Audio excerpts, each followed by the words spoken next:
Bonjour à tous et bienvenue dans ce nouveau numéro de Pulse, le magazine qui explore les cultures urbaines en pays breton. Aujourd'hui, on va parler tatouage.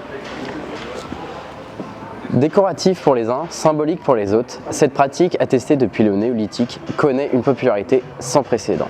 En effet, une personne sur 10 serait tatouée. Mais que pensent les Rennais de ce phénomène? Comment passe-t-on de l'idée à l'œuvre d'art? Et qui sont ces artistes à l'aiguille? Pour vous, Pulse est allé à leur rencontre.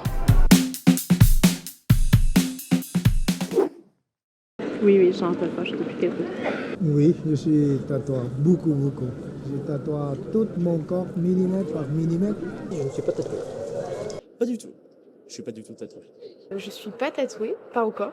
Alors, est-ce que je suis tatoué? Non. Non, pas encore. Ouais, je suis tatoué, ouais. Ouais, je suis tatouée. En 2021, c'est un Français sur 5 qui est tatoué. C'est un chiffre qui a doublé en 10 ans. Nous sommes passés d'une vingtaine de salons à plus de 5000 aujourd'hui. Le tatouage, je trouve ça très beau. Voilà, je pense que je vais me faire tatouer dans pas très longtemps. C'est super beau. Ça devient même une passion une fois que tu as commencé. Quand tu commences, tu n'arrives vraiment pas à t'arrêter. Je pense que c'est quand même quelque chose de fort, quoi. Donc, je pense que, en tout cas, si j'en fais un, je veux qu'il soit vachement réfléchi. On a des artistes vraiment talentueux qui font de super tatouages. C'est une force symbolique, du coup, d'où le problème de choisir quoi mettre. On n'a pas une surface infinie sur la peau. C'est chacun est libre de faire ce qu'il veut. Je trouve que ça a une valeur assez esthétique, assez belle. Tatouage, pour moi, c'est la déjanté quelque chose de personnel. C'est une distinctif, un signe d'appartenance, une esthétique. Juste j'aime bien le tatouage, j'avais commencé en me tatouant moi-même du coup et après je suis passée à la machine par des professionnels. Parce que c'était un style qui me plaisait vachement. J'avais envie de me faire de marquer pour toujours des choses sur mon corps vis-à-vis de mes potes, de la famille, de tout ça. Pas besoin de ma vie, de souvenirs de personnel et mes enfants. Ça, c'est une phrase d'un son rap de Laylo et que j'ai demandé à un tatoueur que j'aimais beaucoup, avec le style que j'aimais beaucoup. Je lui ai balancé la phrase et il m'a fait du coup cette illustration-là. Je pense au niveau du torse ou des bras, comme ça, pourquoi pas les mollets. J'ai les bras et le ventre.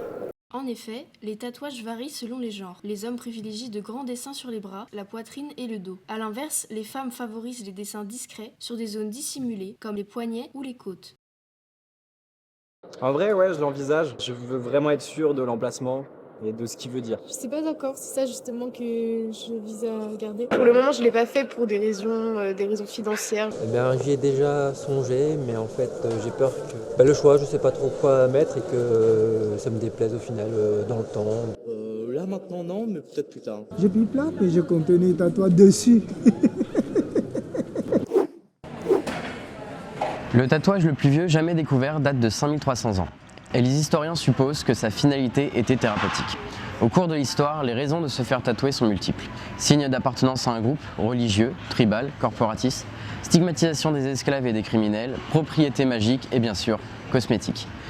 Mais si la pratique a traversé les âges, les méthodes, elles, ont évolué. De la suture au dermographe, zoom sur le processus de création moderne d'un tatouage. Faire un tatouage est un processus artistique et technique qui nécessite un équipement spécialisé et une expertise. Il commence souvent par une consultation avec le tatoueur pour discuter d'une idée de dessin, de son emplacement, de sa taille et de ses couleurs. Au processus avec un client, souvent, il y a des clients qui viennent qui n'ont pas du tout d'idée. Il y en a qui ont carrément tout un cahier des charges entre guillemets à nous donner. Ils envoient aussi des photos de référence pour qu'on ait une idée de ce qu'ils veulent. Ça nous aide beaucoup. Une fois que le design est finalisé, il est transféré sur la peau à l'aide d'une méthode de traçage pour servir de guide au tatoueur. On fait peut-être plusieurs séances, ça dépend. Par exemple, aujourd'hui, j'ai eu 2 projets, je les ai faits en une fois tous les 2 parce que c'était pas très grand. Là, par exemple, j'ai un projet auquel je pense, c'est un dos entier. Je peux pas le faire en une fois, quoi. Donc là, on est sur 5-6 séances, à peu près 6 heures à chaque fois parce que c'est tellement grand en fait que globalement, ça peut se faire en une fois comme dans plusieurs. Le tatoueur utilise plusieurs machines.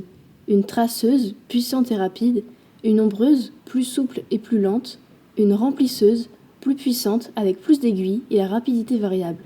Si, il y a des encres en fonction des styles. Des tatoueurs par exemple qui s'appelle du black work, ils vont en fait faire avec des encres ultra pigmentées en noir. Mais des fois par exemple pour le réalisme on va utiliser des nuances de noir, de gris, ça s'appelle du noir dilué en fait. Il y a aussi des techniques par exemple pour ce qu'on appelle avec mes collègues les bêtes à poils. C'est tout ce qui va être les félins, les loups, tout ça.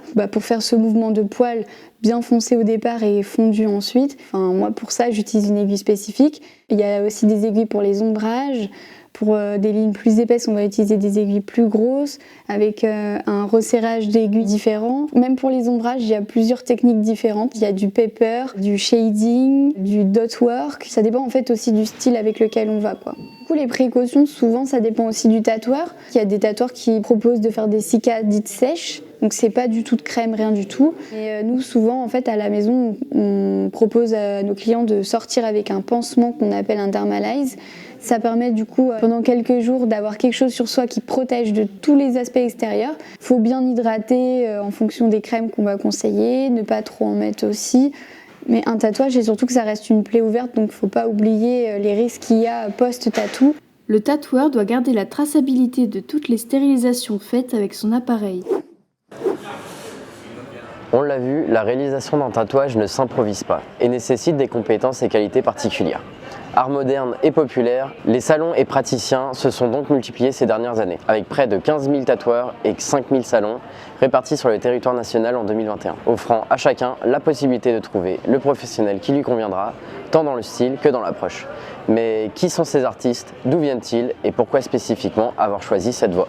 Jimmy de la Maison Tattoo nous répond.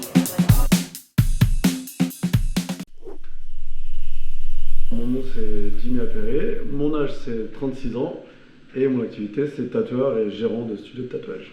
Après 10 ans d'activité dans la maîtrise d'œuvre, donc dans le bâtiment, mais dans la partie commerce et communication, j'ai décidé de changer de voie et c'est vrai que le tatouage m'est apparu comme l'activité où je pouvais là pour le coup créer vraiment ce que je voulais, m'épanouir dans mes dessins.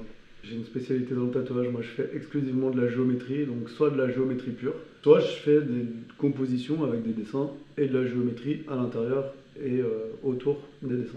Et moi il y a 6 ans quand j'ai commencé, il commençait à y avoir un petit peu plus de tatoueurs qu'avant, mais vraiment pas comme aujourd'hui. Aujourd'hui on a l'impression qu'il y a vraiment des centaines de tatoueurs tous les mois, de nouveaux tatoueurs. C'est beaucoup mieux vu qu'avant. Et y compris par les plus anciennes générations qui aujourd'hui, quand ils voient des tatouages fins, se disent que finalement c'est pas si mal et que ça casse un peu l'image de l'encre marine ou de la tête de mort. Tout est possible, tous les styles sont réalisables dans le tatouage, en couleur, en noir et blanc, on peut vraiment tout faire. Tout ce qui peut être peint ou dessiné peut être tatoué aujourd'hui.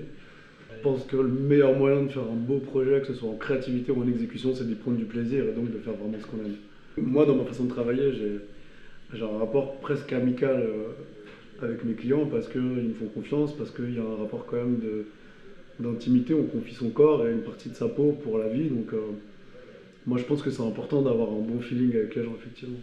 Quand j'ai décidé de me lancer dans le tatouage, en fait, j'ai au début voulu prendre un local à Rennes.